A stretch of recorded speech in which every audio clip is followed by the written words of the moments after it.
it well nigh. Well, it was hard times in the open pit, 1,800 down. One day you'd make $2 and the next your glory bound. Whoa, the next your glory bound. So we dodged the rocks from the sudden slides and a swim out of the flood.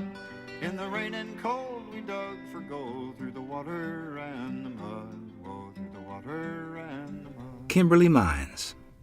Times were hard in the 1930s, but I wasn't afraid of hard work or working in dark, damp mines.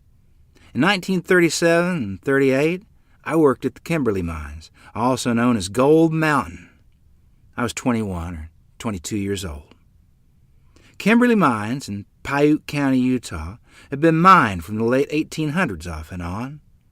At its peak, gold was shipped in 6 by 10 by 10 bars valued over $20,000 each. In 38, it was about mined out, but the company hired about 50 men to try to revive it. I was one of them. Our crew worked out of a hole we'd dug straight down into the mine. We were let down on a heavy rope with a bucket full of ore tied to the end of it. Each of us went down separately. I wasn't afraid, even though I knew the air was stale and the owners placed birds in cages to check oxygen levels. If a bird died and we needed to clear out of there, we wouldn't be too far behind in our number being up. Our boss was an ornery old cuss, to say the least. I didn't care much for him. There were mining rules violations that should have been addressed, but weren't. I think many of us prayed on our way in and out of that mine every day. I know I did. We made several new shafts, looking for new ore veins.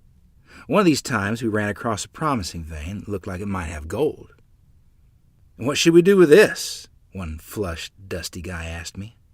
"Well, if we continue to drill new holes without beam supports, we could all die in here," I replied. "Till they get better safety control in here, I vote we cover it over." And everyone agreed, which may have saved our lives. Because one day, we heard the dinner bell from deep within the recesses of where we were digging a new tunnel. In our area, we hauled out bucket by bucket through the same hole we went in and out of. It was always a relief to be hauled out into the sweet-smelling, clear, clean air. It renewed our bodies with oxygen once more. As the last miner was hauled up one afternoon, we all headed to the lion shack to eat. At that moment, the ground shook. The thunderous roar seemed to shatter our eardrums. Plumes of dust and debris burst from the shaft like a new volcano puffing its anger just before it explodes. Kimberly Mine met its demise that day, never to reopen, to my knowledge. I'm sure many of the miners were grateful to still be alive. Surely it was a miracle, as unseen angels made sure we were all out. We may have been out of work, but that wasn't important. We were alive. I never missed Kimberly Mine, but my love of mining and adventure never ceased. Home on the range, where the deer and the antelope play,